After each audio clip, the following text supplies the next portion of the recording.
Meus queridos, a igreja é bênção do Senhor, né? A igreja é bênção do Senhor. Não sei se você já ficou de férias em algum lugar e não foi para a igreja. É muito ruim, não é? É muito ruim. Teve uma vez, nós estávamos de férias, fomos para o litoral paranaense e procuramos a igreja. Naquela época não tinha o Waze como temos hoje. Não é tanto tempo assim atrás, tá? Mas a gente não tinha tecnologia, né? E nós não encontramos a igreja, apesar de ter procurado. E foi muito ruim passar um domingo sem ir na igreja. No meio da pandemia, nós ficamos distante da igreja. Mas tem uma fala, mas nós somos a igreja. Concordo, perfeitamente, nós somos igreja. Eu sou igreja, você é igreja. Mas o bom desse processo, e ser igreja não quer dizer que eu tenho que ser isolado, distante de todo mundo e de todos. Ser igreja, nós vimos isso como que faz falta quando nós estamos separados e afastados uns dos outros. E o quão é bom cantarmos, adorarmos o nome do Senhor Jesus Cristo juntos, como igreja e em culto público, exaltando o nome do Senhor. Mas a igreja tem a sua estrutura, a sua forma, o seu ministério, sua forma de caminhar, que vai além dos usos e costumes que cada igreja tem. Cada igreja tem. Uma vez, uma pessoa chegou assim: qual é a doutrina da tua igreja? Eu falei: tá, o que você está falando de doutrina da tua igreja? Não, lá pode cortar cabelo, lá pode usar saia, lá pode usar calça, lá pode ter televisão. Eu falei: não, isso não é doutrina da igreja. Isso aí é usos e costumes que a igreja inseriu, a igreja local inseriu como padrão para a sua igreja. É como nós temos a nossa sarça, é o nosso logo, nosso símbolo, nosso nome, nossa identidade. Não quer dizer que é pecado o que eles fazem ou deixa de ser pecado. Fazer ou não fazer. Mas uma vez que foi ordenado pela liderança da igreja, se você faz aquilo que a liderança proíbe, você está em rebelião com a liderança da igreja. Então é melhor não estar lá, ir para outro lugar, né? Ir para outro lugar. Não pode usar calça, mas sai e depois vai usar calça fora. Então não está valendo de nada aquele ensinamento. Eu digo isso porque para a igreja, ou para muitas pessoas, a igreja é santa, é separada, é abençoada, é lugar de amor e compreensão. Mas para outros, a igreja é fria, é pouco espiritual, é movida por regras, é institucionalizada, é politiqueira. Prova disso, você vai ver um movimento cada dia maior sobre os desigrejados, o qual o saudoso Caio Fábio foi um dos que levantaram essa bandeira no passado, mas levantou essa bandeira depois de do seu pecado ser exposto, né? Por ele mesmo, é verdade, por ele mesmo.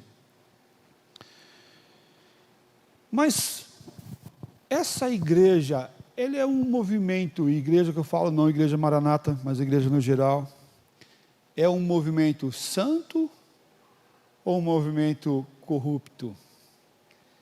E nós temos visto hoje em dia, no que nós estamos passando no Brasil, uma corrida muito grande para desmoralizar a igreja. Desmoralizar a igreja. Por que isso? Haja vista, um dos pastores que nós conhecemos, o qual pastoreou essa igreja, teve uma matéria na UOL, falando e até deturpando as falas desse nosso irmão, falando que ele tinha incentivado os membros a pegarem armas. Absurdo. Por que isso? Por que essa corrida para desmoralizar a igreja? Porque não é que a igreja é da direita, ou da esquerda, ou do centro, não é isso. É porque a igreja tem uma verdade que desnuda aqueles que querem ficar encobertos, aqueles que querem calar a voz daqueles que proclamam a verdade, e que denunciam a verdade, a falta da verdade, e que mostra, através da palavra, que não se muda, e que não irá alterar, que existe algo errado a acontecer.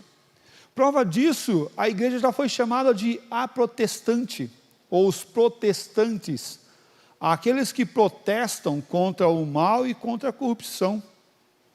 E nós perdemos muito como igreja quando nós assumimos um pensamento ou uma forma dos evangélicos. Os evangélicos. O que agride menos?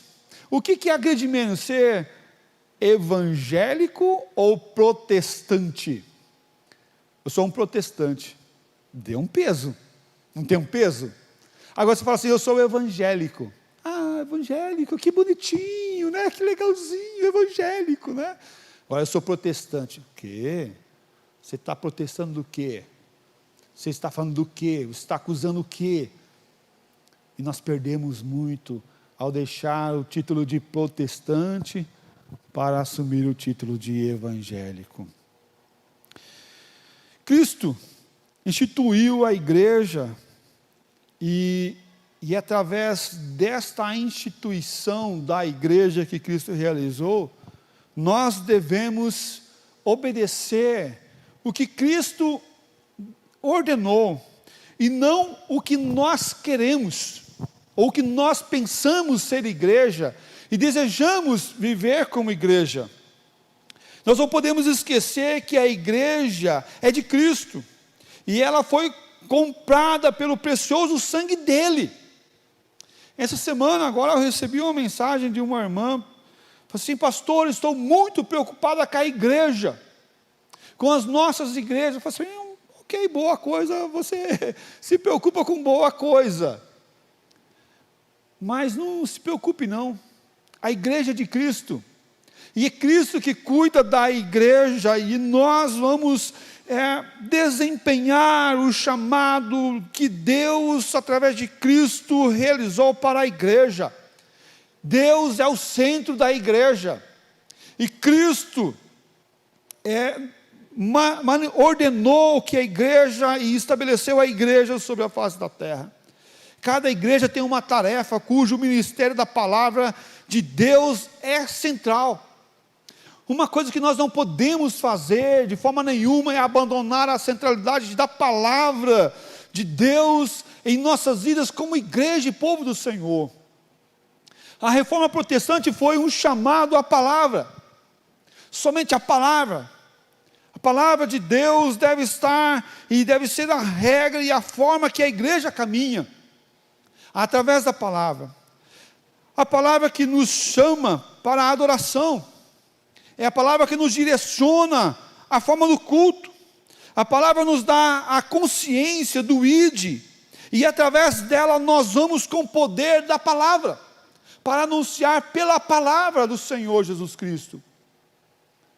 Meus amados, foi vendido um pensamento, no passado tem sido ainda ressaltado esse pensamento, falando que não precisa pregar, não precisa falar de Jesus, basta você testemunhar. Perfeito, eu concordo que o testemunho é fundamental. Não discordo que o testemunho é algo bom. Mas a palavra de Deus fala: pregue, fale. Como ouvirão se não há quem testemunhe? Não. Como ouvirão se não há quem pregue? Mas pregue o quê? Pregue a palavra. Ensine a palavra. Através da palavra nós temos a consciência do ID, e nós vamos pelo poder da palavra e com a palavra. Pela palavra somos animados e fortalecidos. Pela palavra. Pela palavra recebemos a vida e o alimento diário e permanente através da palavra. A palavra é a espada do Espírito para nos corrigir, porque ela é a espada de dois gumes. E ela diz isso sobre ela, que a palavra é a espada de dois gumes, serve para se defender e para atacar. Serve para nos cortar e assim executar a obra da palavra. Através da palavra fazemos discípulos. O crescimento da igreja vem da palavra. A palavra de Deus deve estar aqui como o cerne da igreja do Senhor Jesus Cristo. Nós não podemos abandonar a palavra. Mas nós vamos fazer uma cantata. Então não precisa ter a palavra. Não é assim que funcionam as coisas, não é assim que deve funcionar. Por quê? Porque a palavra é a centralidade do culto. E a palavra nos direciona no culto. Mas pastor, você está falando isso porque é o teu ministério. Não, eu estou falando isso porque a Bíblia o diz. É a centralidade da palavra. A igreja, ela precisa da palavra a todo tempo. E é através da palavra que nós vemos que algo está errado, porque conhecemos a palavra, conhecemos o Deus que executa através da palavra. Veja o que diz Atos capítulo 6, versículo 7. Crescia a palavra de Deus, e em Jerusalém se multiplicava o número dos, o quê? Dos discípulos. O que crescia primeiramente para ter uma consciência, ou um aumento do número dos discípulos, e também multiplicaste os sacerdotes que ofereciam a fé? A palavra crescia no meio deles, a palavra aumentava, crescia a palavra de Deus, no meio do povo de Deus. E o que ressaltava, o que tinha por consequência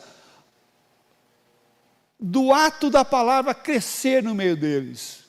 Se multiplicava o número dos discípulos. Também muitíssimos sacerdotes ofereciam a fé. A palavra crescia. E por consequência, as pessoas aumentava o número de pessoas e aumentava o número da fé. A fé aumentava. Agora abandona a palavra. Meu povo peca por não conhecer a palavra e nem o poder de Deus. Meus amados, nós somos chamados a viver a palavra, e na igreja a palavra é a centralidade. Mas pastor, qual que é a forma orgânica que a igreja funciona? Qual é o organograma que tudo funciona? Qual que é os ministérios que a igreja tem? A palavra. É a palavra é o ministério, a palavra é a forma, a palavra é o caminho, a palavra é o jeito que nós vamos viver como igreja do Senhor Jesus Cristo. Não podemos ter outro meio de crescimento a não ser a palavra, mas podemos ter uma forma de falar a palavra, sim, é isso a gente pode. O que a gente não pode é querer atualizar a palavra como alguns querem fazer no nosso tempo. Atualizar a palavra. Nós vimos já isso há um tempo atrás. Veja lá Filipenses capítulo 2, versículo 15.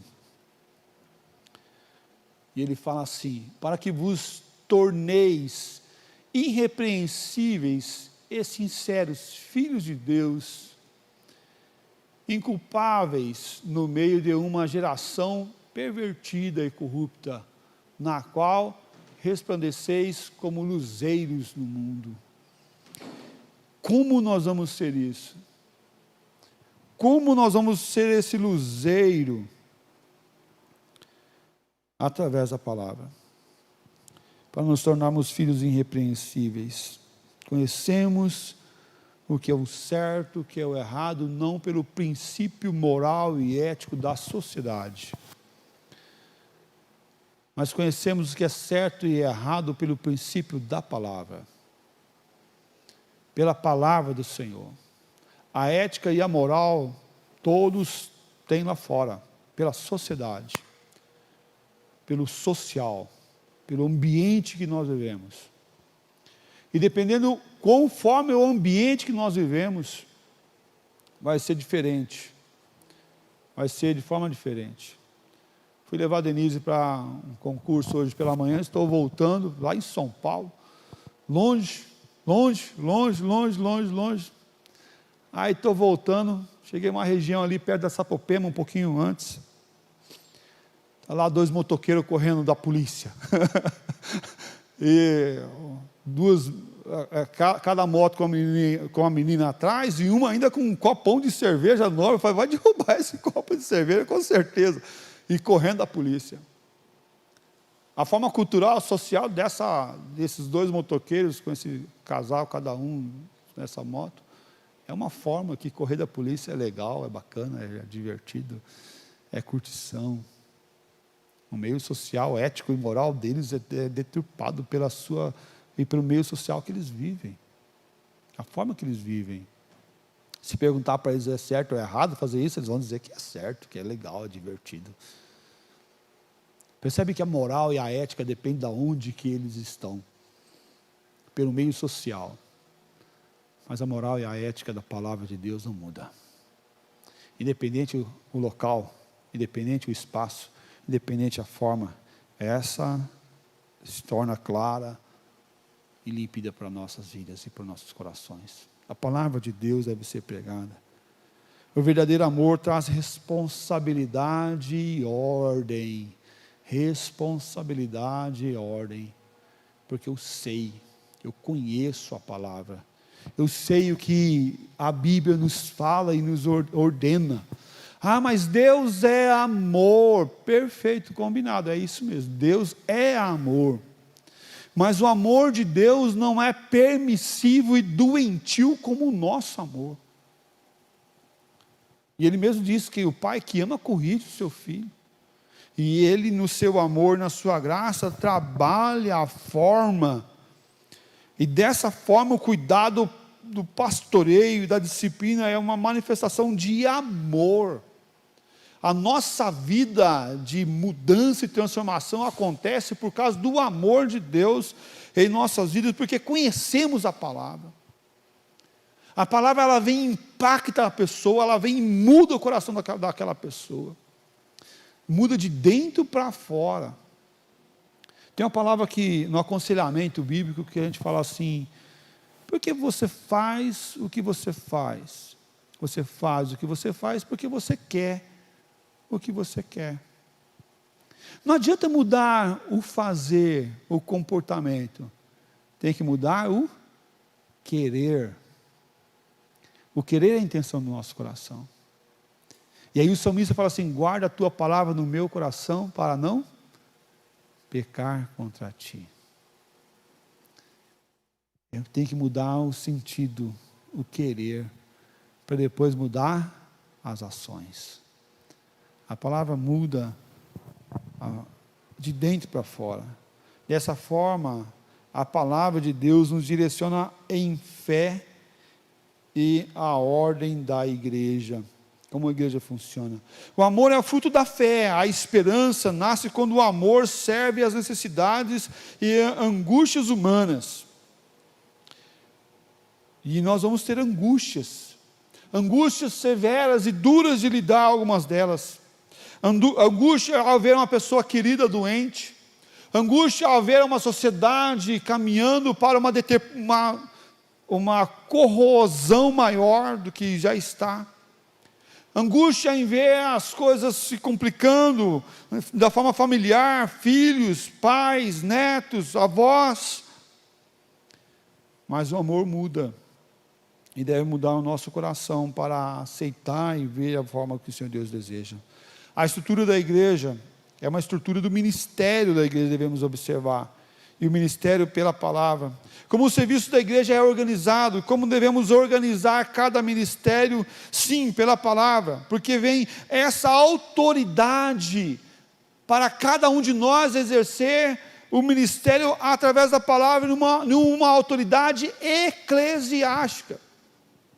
E não apenas uma autoridade humana que nós recebemos através de algo, de uma autorização a abrir as portas, de um alvará de funcionamento, não por um reconhecimento da forma do teu ofício, do meio social e da sociedade, não, nós reconhecemos e temos autoridade eclesiástica do clero, daquilo que representa o divino. O próprio Senhor dá autoridade ao seu reino. Jesus é o cabeça da igreja, e essa autoridade vem de Cristo, que é o cabeça da igreja.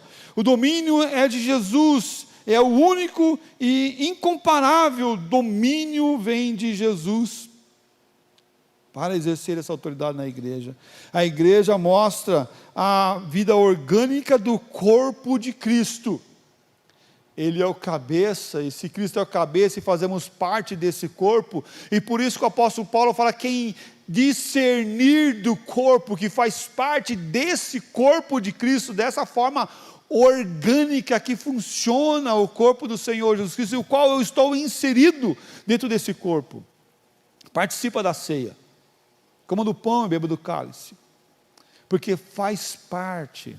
Mas aqueles que não estão dentro, estão inseridos no corpo de Cristo Jesus, não fazem parte dessa vida orgânica e natural do corpo, esses não podem participar da ceia, porque não fazem parte do corpo, e quando fazem, comem juízo para si, diz o apóstolo Paulo. A igreja é um organismo vivo, e ela não pode parar, e ela não para nunca. Um dos textos mal compreendidos na palavra do Senhor Deus é quando Jesus Cristo fala que as portas do inferno não prevalecerão contra a igreja. A igreja não é a porta. Muitos acham que a porta do inferno vem contra a igreja. E a igreja meio que se recua no senso de defesa, e fica ali se defendendo da porta. Porta que anda? Porta que vem até nós? Como é que fica a porta? Fica parada na parede, certo? Você vê a porta correndo para tudo quanto é lado aí? Não é assim. Mas o texto, e o sentido do texto ali não é que a igreja vai ficar se defendendo do inferno, pelo contrário. E aí, a questão é que a igreja não fica na defensiva, se desviando do inferno, pelo contrário, a igreja, ela é ativa, porque a igreja é um organismo vivo, que anda, que caminha, e que saqueia o inferno. E por isso que ele fala assim, as portas do inferno não prevalecerão contra a minha igreja. Porque a igreja vai bater na porta, e vai bater tão forte na porta, que essa porta não vai resistir. E nós vamos adentrar com todo o poder dos céus, para saquear o inferno. E diga de passagem, eu e você, antes de termos Cristo, fazíamos parte desse inferno. E quando a igreja entrou, esse inferno nós somos tirados de lá através do poder de Cristo Jesus, porque o sangue dele nos purifica de todo o pecado. E a igreja age dessa forma ativa, vencendo o mal a cada dia. E a palavra de Deus fala que cada conversão é uma festa no céu, a celebração do nome do Senhor. Por quê? Porque a igreja é um organismo vivo, a igreja é o corpo de Cristo, a igreja não é como o reino deste mundo, o qual está governado pela uma forma de governo corrupta ou não corrupta, mas mais corrupta do que não corrupta, porque são coisas feitas por homens, e não vai ter governo nenhum que não tenha corrupção. Porque na época do militarismo, não sei o que, teve corrupção, teve morte, teve destruição. Mas na época não sei do que, não vai ter governo santo, irmãos. Não vai ter. O governo santo é o do nosso Deus. E Ele irá estabelecer, está estabelecendo esse reino do Senhor em nossas vidas e através de nós. E um dia nós estaremos num lugar totalmente livre do pecado, da maldade. A igreja não é como os reinos deste mundo. Todo o governo da igreja é direcionado para o Senhor. E é uma mordomia. Mordomia não de vida boa, mas de mordomo. Quando nós falamos de mordomia na igreja, não é de vida boa, deitado, não, estou na mordomia, estou na boa, não é isso não, é de mordomo, é de execução, executar tarefa. A mordomia na igreja é de fazer, e aí os seus líderes são servos administradores. Os líderes da casa do Senhor não são chamados para receber honra, título e forma de agir, não, pelo contrário, são chamados para o serviço, para fazer, para executar. Cada diácono que é chamado, cada servo de Deus que é ordenado ao diaconato, ao presbiterato, ao pastoreio, é chamado para o serviço e não para receber títulos e honras por causa do seu título. Se alguém almeja algum desses cargos por causa do título, faz de forma errada. Insano. Vai trabalhar na junta para você ver como que dá trabalho. Vai fazer aí. Dá trabalho. Quem não quer trabalhar, o servo que não quer trabalhar não serve para ser servo. Mas nós somos chamados, cada um, ao trabalho. O culto é um serviço. A vida do cristão é um serviço. Porque o culto não se limita mais ao espaço do templo, mas esse espaço aqui de culto. Mas o culto é uma vida de adoração ao nome do Senhor. A igreja é chamada a prestar esse serviço, e Cristo exerce essa autoridade absoluta em favor do corpo do seu corpo, que é a igreja. Veja Colossenses capítulo 1, versículo 13 e 14. Ele vos libertou do império das trevas e nos transportou para o reino do Filho do seu amor, no qual temos a redenção, a remissão dos pecados. Ele nos tirou do império das trevas, do inferno. Nós passamos por essa porta do inferno, Ele nos tirou desse lugar, e nos colocou no lugar do reino do Filho. Nós fizemos a passagem do reino das trevas para o reino do Filho do seu amor. Para quê? Para que nós viéssemos ter a redenção, a remissão dos nossos pecados. Toda autoridade exercida na igreja pertence a Cristo. Cristo dá as chaves do seu reino para a igreja exercer essa autoridade como servos do Senhor Jesus Cristo. Jesus que invalida dos céus o que é feito em seu nome na terra. O governo da igreja não pode modificar a palavra pela a adição nem a subtração de algumas coisas. Há uma igreja do catolicismo, propriamente dito, ele trabalha não o senso da centralidade da palavra, mas ele trabalha a oposição, a forma contrária, dizendo da seguinte forma: a palavra sai de dentro da igreja. Olha só a concepção. A Bíblia sai de dentro da igreja. Se a igreja que produz a Bíblia, então a igreja tem uma autoridade superior à da Bíblia. Por quê? Porque a Bíblia saiu da igreja. Na nossa visão, não, a igreja só existe por causa da palavra. Então, a igreja está abaixo da palavra, e não acima da palavra.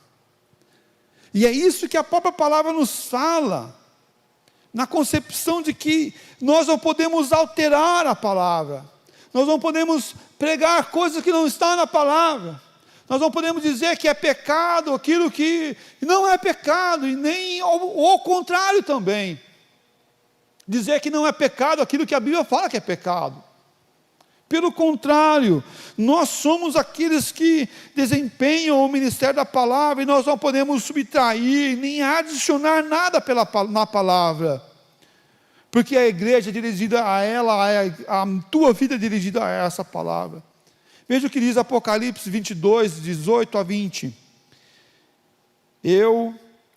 A todo aquele que ouve as palavras da profecia deste livro, e testifico, se alguém lhe fizer qualquer acréscimo, Deus lhe acrescentará os flagelos deste livro.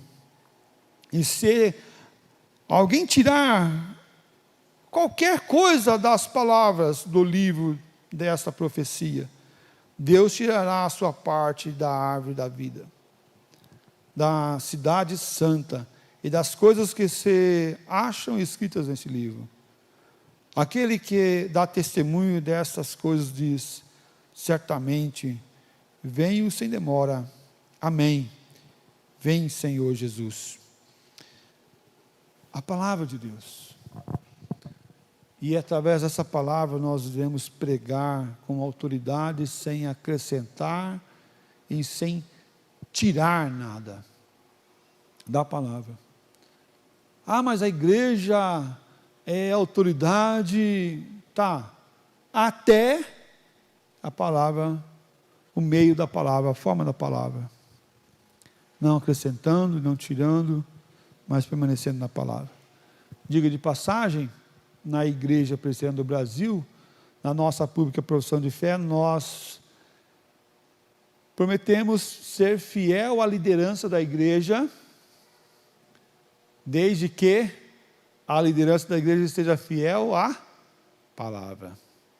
Se a liderança da igreja não estiver fiel à palavra, a minha submissão a essa liderança deixa de ser uma promessa.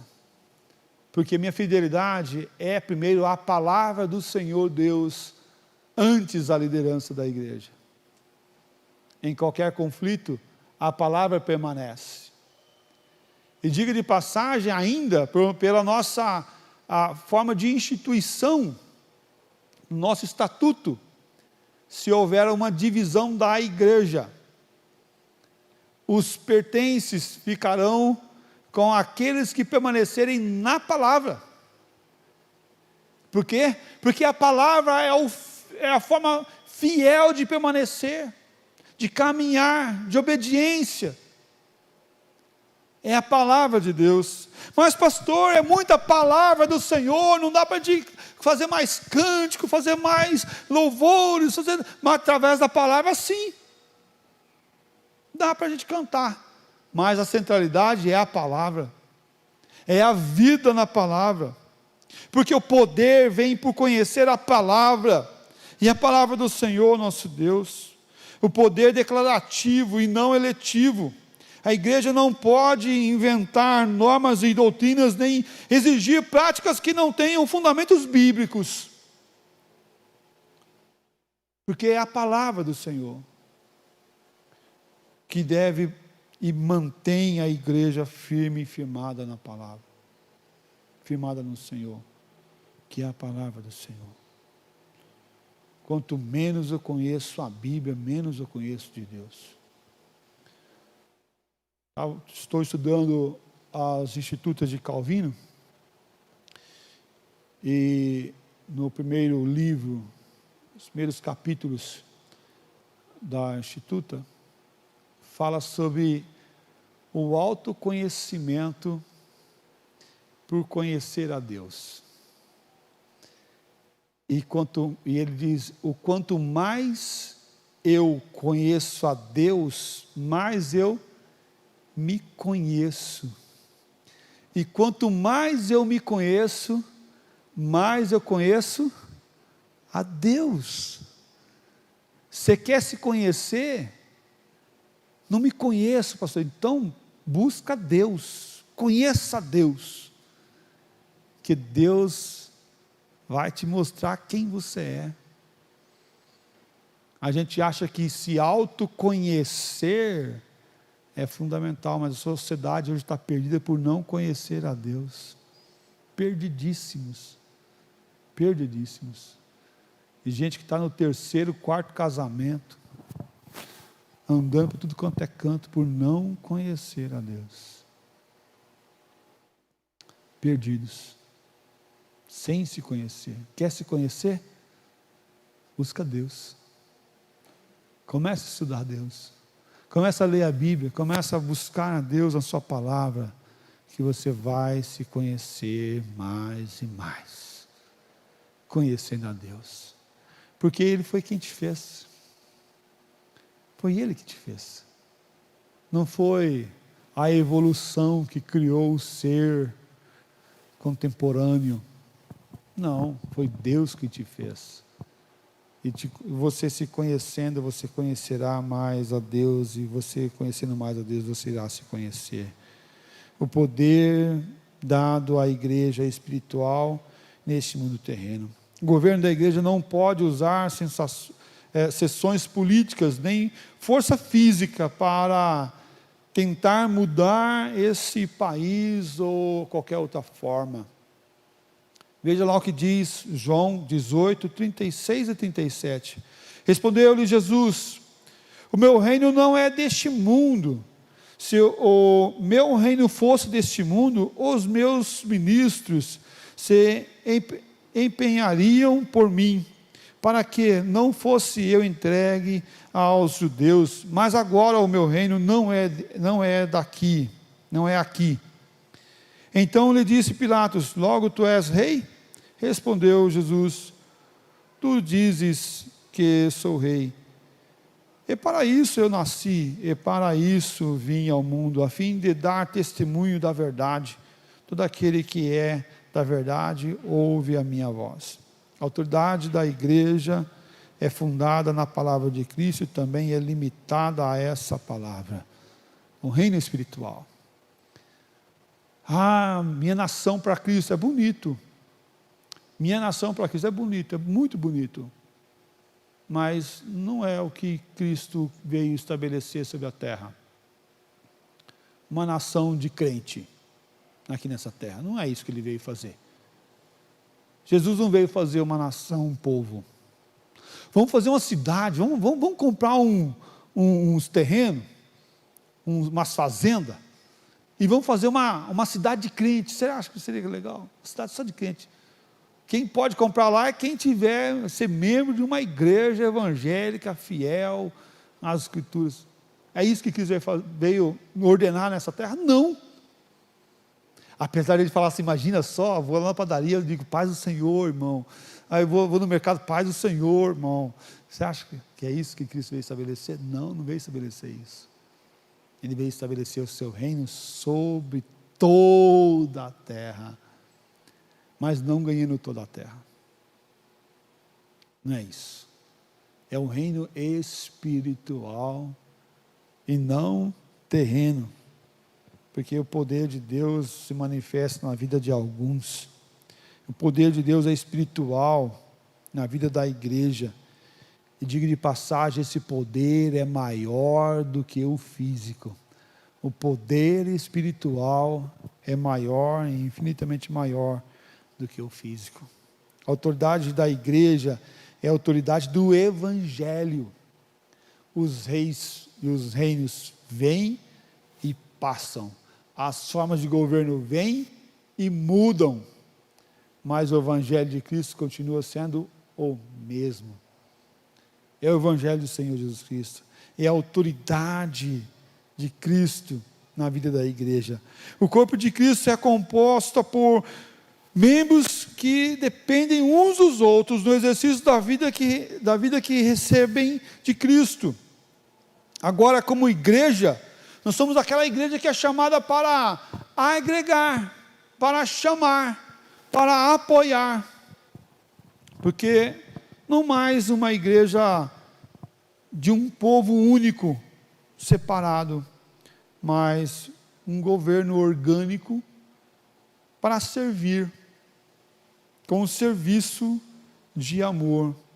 O ofício da igreja é servir tanto a Deus quanto o povo.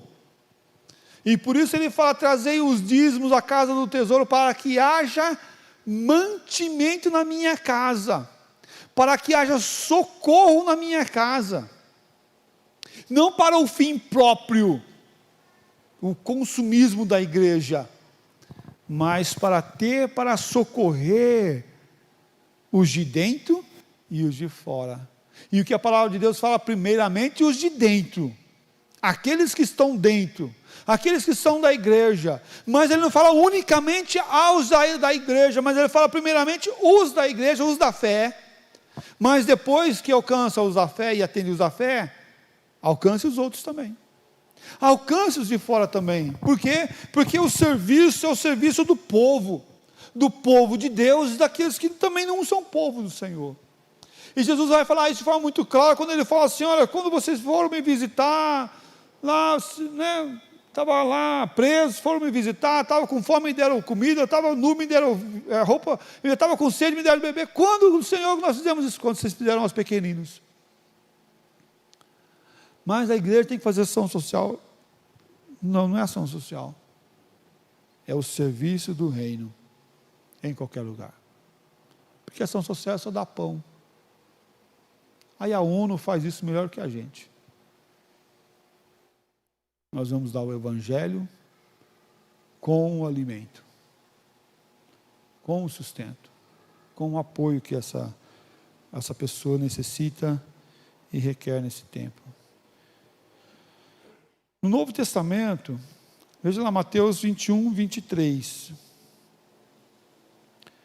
Tendo Jesus chegado ao templo, estando já ensinando, encerraram-se dele os principais sacerdotes e os anciões do povo, perguntando: com que autoridade fazei essas coisas? E quem te deu essa autoridade? Esses homens, os principais sacerdotes e os anciões do povo, chegaram para perguntar a Jesus. Percebe que ele fala aqui que esses que foram perguntar para Jesus com que autoridade ele fazia isso, ele fala que esses eram principais sacerdotes, que os sacerdotes faziam sacrifícios, representando o povo, e ele fala aqui, outro agrupamento aqui, e os anciões do povo. Por quê? Porque não é que só estava alguém do povo, não, porque ele mostrava o ofício que esses homens tinham, eram pessoas para cuidar do povo. Tinha um que era para cuidar do que era sacrifício para com o Senhor Deus, que aqui eram os sacerdotes, mas tinha um agrupamento que era para cuidar do povo, e ele vai dizer aqui que é os anciões do povo. A mesma classificação nós vemos aqui lá em Número 11, 16. E ele fala assim, ó, disse o Senhor a Moisés, ajunta-me 70 homens dos anciões de Israel, que sabes serem anciões e surpreendentemente do povo, e os trarás perante a tenda da congregação para que assistam ali comigo. Esses anciões foram separados do ofício por um dom do Espírito Santo. Mas para quê? Para cuidar e ajudar na administração do povo. O povo aqui era o alvo, era o objetivo do cuidado do povo. Aqueles que lideram devem liderar para o Senhor, nosso Deus, sim, olhando a obra do Senhor, mas com o objetivo do quê? De cuidar, não dos interesses próprios, mas do povo do Senhor, daqueles que estão no Senhor ou não estão no Senhor, porque esses são chamados para o exercício do povo. É diferente dos ministros que hoje são estabelecidos, que esses querem ser ministrados, mas o sentido oficial mesmo e claro, é que esses serviam aquele que exerce, aquele que faz, não para obter honra, mas para obter e exercer o trabalho para o povo, não com fim próprio, não com objetivo próprio. Se eu estou no reino do Senhor, se eu sou servo do Senhor, eu devo estar claramente que o Senhor nos chama para o exercício do povo. E é o que ele fala, se pedir a capa, dá a túnica. Se pedir para andar 1 milha, anda 2. Se está precisando de pão, dá pão. Cuida. Até quando? Até o que for possível. Por quê? Porque nós somos aqueles que exercem o ministério de Cristo, cuidando do povo. Ah, mas o ministério de Cristo é verdade. E ele fez isso como? Deixando a glória do céu, abrindo mão, está lá no céu do lado de Deus, dá toda a honra, toda a glória lá no céu. E desceu aqui para ser servido? Não, para servir, para lavar pés, para ser escorraçado, para ser cuspido, para curar viúvas, mulheres, homens, aleijados, coxos, doentes, mas para nos salvar naquela cruz. Percebe que o ministério de Cristo central e o objetivo central estava na cruz. Mas para chegar à cruz, ele exerce o ministério no povo e com o povo. O crente tem que gostar de povo. O crente tem que gostar de pessoa. Tem que amar pessoas. E gostar de atender a necessidade do povo. Ah, mas o pessoal vem aqui, quer não sei o quê, tal. Tudo bem. Faz parte do processo. Nós temos que amar. E cuidar do necessitado, do aflito. Cuidar daqueles que necessitam do amparo que Cristo realizou naquela cruz, é verdade. Essa é o objetivo central. Mas a minhoca que a gente coloca no anzol, o que é? É o que vai chamar para perto. É a necessidade do povo. Nós não vamos ser uma igreja midiática que usa a necessidade das pessoas para alcançar as pessoas. E você vai ver esses movimentos falando assim, você que está com doença na coluna, doença do pé, né? Quem que não tem uma dor na coluna uma hora ou outra aí, né? Um torcicolo, um pescoço, um pé, quem que não tem? Vem aqui na igreja que nós vamos curar, vamos fazer a oração do poder, a oração forte, Deus vai curar a tua vida e vai transformar, sei o quê, isso é igreja midiática. E no tempo da miséria, foi colocado muita campanha da prosperidade, terreno, não sei o quê, vai ganhar, vai ter propriedade, vai ter a casa própria, vai ter o carro, vai ser o quê? Igreja midiática, que usa a necessidade do oprimido para ganhar dinheiro, e obter dinheiro do oprimido. E esses irão prestar conta para o Senhor Deus Todo-Poderoso, da maldade, da deturpação que eles fizeram da palavra do Senhor. Mas nós vamos e devemos fazer o quê? Acolher o necessitado, chorar com os que choram, se alegrar com os que se alegram, dar alimento ao faminto, passar óleo nas feridas dos enfermos, que é o cuidado. E aí nós vamos e lembramos do texto onde o Senhor Jesus conta, da parábola que ele conta, da pessoa que estava viajando e foi assaltado e foi espancado, jogado na beira do caminho. E aí passou olhou, viu o necessitado, falou, não, mas eu tenho que ir na casa de Deus, vou fazer o serviço na casa do Senhor, não posso pegar em uma pessoa morta, vai que eu pego aí nele, ele morre e tudo bem, não vai dar certo, não vou poder fazer o serviço. O outro vai lá e fala, não, tenho responsabilidades no lugar que eu estou. Outro chega preocupado com as frutas, com os legumes, e passa de lado e vai embora, e um que não era nem tido como religioso, atende, cuida, passa óleo nas feridas, coloca ele em cima do seu animal, leva até a estalagem, e paga a estadia desse, vai, depois fala, se faltar, eu pago a volta, não tem problema não, eu pago e restituo, pode ficar tá tranquilo aí. Por quê? Porque a necessidade do povo deve ser para nós.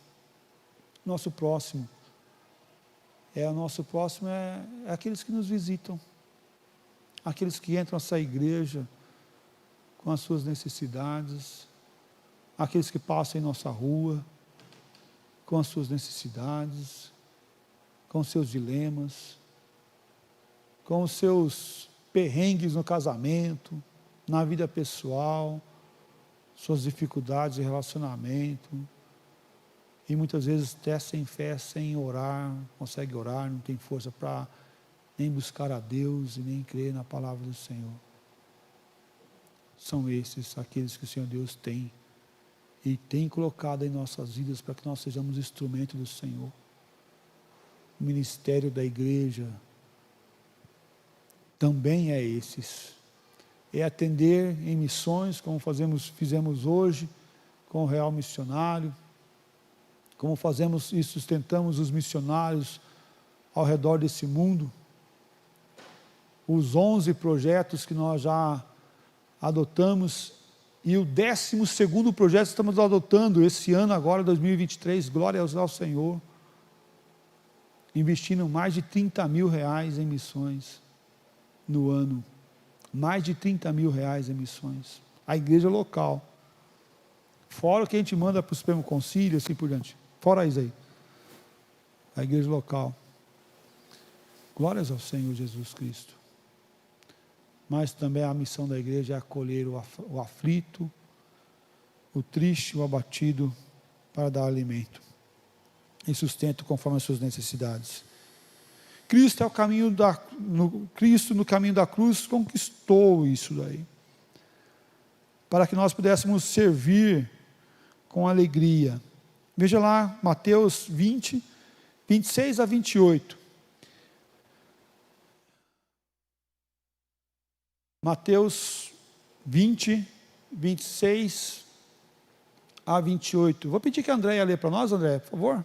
Isso, você mesmo.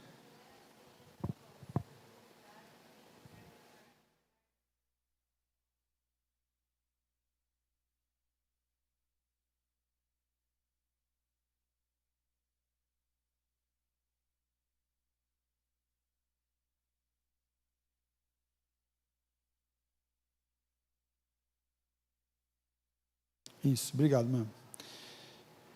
Cristo, ele veio para servir. Quem quiser ser o primeiro entre vós, será vosso servo. Ele veio para servir. E ele conquistou, e ele pagou o sacrifício de servir, indo até aquela a morte de cruz para servir. Servir é fácil entender. É muito fácil entender. Entendemos isso aqui claramente. Temos que servir, sabemos. Servir é facilmente esquecido. Quando eu começo a olhar as minhas necessidades. Mas veja bem, pastor, eu tenho necessidade, tenho problemas, tenho aflições, tenho deficiência. Moisés falou isso, né? Sou duro de palavras, não consigo falar, era gago. O outro era calvo, o outro tem problema de leitura, o outro tem problema de sei o quê, tem problema de sei o quê. Tá bom, ué. Deus chama os loucos para confundir os sábios mesmo. É isso que Ele quer. É isso que Ele quer. Não coloque os seus problemas como empecilho. Jesus falou assim: não, Senhor, não vou lá não, porque lá eles vão cravar prego na minha mão, vão furar meu lado, vão colocar coroa de espinho na minha cabeça, e o pecado deles vai vir tudo sobre mim. Vou lá não, Senhor. Não, Deus, não vou lá não. Deus não falou isso não. O que Ele fez? Vou lá, vou pagar. Vou servir. Vou pagar o preço de ser um servo. Acontece que hoje muitos não querem pagar preço de servidão. Só querem ser servidos. E chegam e querem receber o benefício do serviço do outro. Mas servir é a marca da igreja. Quando nós deixamos isso de lado, nós começamos a olhar para nós, para as nossas necessidades. Talvez você tenha até falado ou pensado: vou lá na igreja buscar a minha bênção. Não é essa a palavra certa. Deveria ser: eu vou lá na igreja para ser uma bênção. Aí sim você falou certo. Não vou lá buscar uma bênção. Eu vou lá ser uma bênção. E aí sim, você vai ver o resultado de servir. E o quão é bom servir. Porque é melhor dar do que receber. Porque quem serve está dando, quem está entregando, está colocando. O ofício na igreja é chamado para o serviço. Colossenses 3, 22 a 24, fala assim: servos, obedecei em tudo ao vosso Senhor, segundo a carne, não servindo apenas sob vigilância. Os escravos não podiam servir apenas quando o seu Senhor estava olhando. Ele fala assim: visando tão somente agradar a homens, mas em singeleza de coração, temente ao Senhor. E aqui ele está falando para os servos que eram cristãos, que tinham se convertido, e que agora eles não precisavam e não deveriam fazer, porque o Senhor estava olhando, o seu Senhor terreno estava olhando. Mas ele ia fazer porque o Senhor Deus estava olhando, e Ele é o que cuida de nós, e Ele que trabalha a nossa singeleza de coração, temendo não aos homens, mas temendo ao Senhor Deus Todo-Poderoso.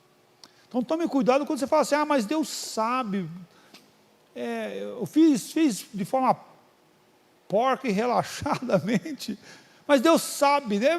Por isso mesmo você tem que tomar cuidado quando você vai fazer alguma coisa, não fazer de forma relaxada, porque Deus sabe que você está fazendo errado, não está sendo pronto e fazendo de acordo com o que deveria fazer.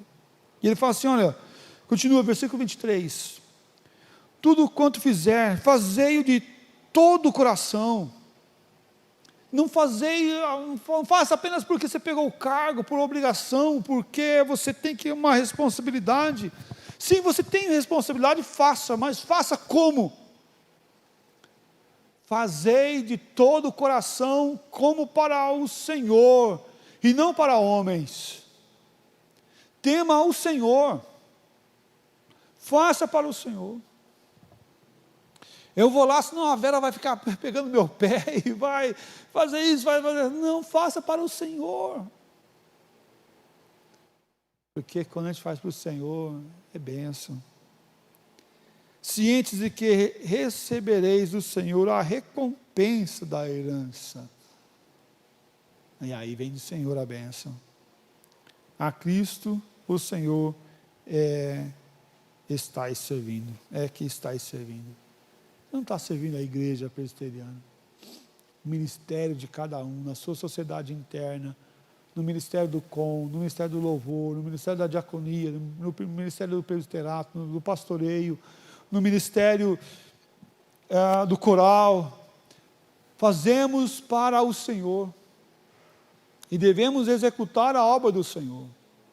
No ministério da decoração, fazemos para o Senhor e não para agradar a homens, mas para agradar o Senhor. Não para receber honras, mas para agradar o Senhor. Gostamos de uma igreja organizada, tudo funcionando. Gostamos e queremos e fazemos isso em ordem, em obediência e em amor, mas não para as pessoas, mas para o Senhor. Que esse ano de 2023 seja um ano de servir ao Senhor com alegria e prontidão de coração, fazendo tudo para o Senhor. Desde vir ao culto, convidar uma pessoa, falar de Jesus, colocar uma flor, ajudar em alguma organização. Que Deus nos abençoe para que venhamos servir nesse ministério orgânico, mas em ordem, em decência, em realização da obra do Senhor a tempo e a fora de tempo. Que Deus lhe dê força, graça e misericórdia na sua vida e através de você, para você ser uma bênção, em nome de Jesus. Vamos orar? Ó Pai, pedimos graça, misericórdia, pedimos o Teu cuidado, Tua bênção, o renovo diário em nós e através de nós.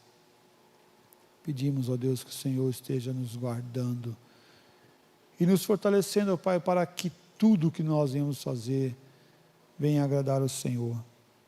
Tenha misericórdia, Pai, de nós, que nossas vidas sejam vidas de servidão, servindo o Senhor.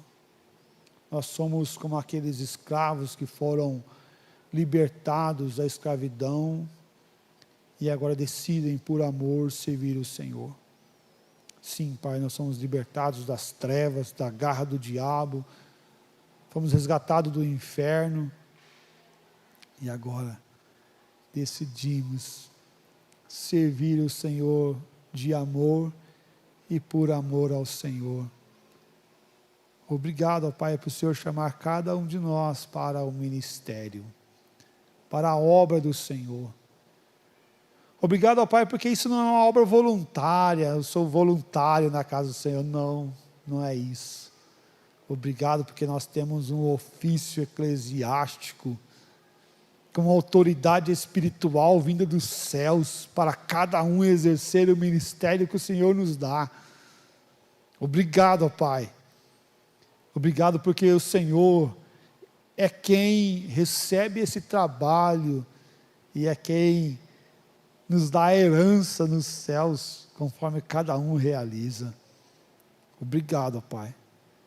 Que o nosso coração, nossa vida, nossa servidão seja clara, pronta, honesta e verdadeira, ó Pai, a cada dia. Pedimos, ó Pai, a Tua graça com aqueles que estão cansados, estão abatidos, estão feridos, machucados, que estes sejam acolhidos, fortalecidos, tratados, para que possam voltar à frente da batalha, servindo o Senhor Deus Todo-Poderoso. Obrigado, Pai. que a tua graça, o teu amor, o teu favor venha sobre nós. Em nome do Senhor Jesus, ó Pai, que nós oramos e agradecemos. Amém, ó Pai. Amém. Deus abençoe a todos, um bom domingo, e que a graça do Senhor esteja sobre a vida de cada um, em nome do Senhor Jesus Cristo. Aquele que vier à noite, estaremos aqui para louvar e engrandecer o nome do Senhor. Aqueles que não vierem, que Deus abençoe até que nos encontremos novamente. Amém.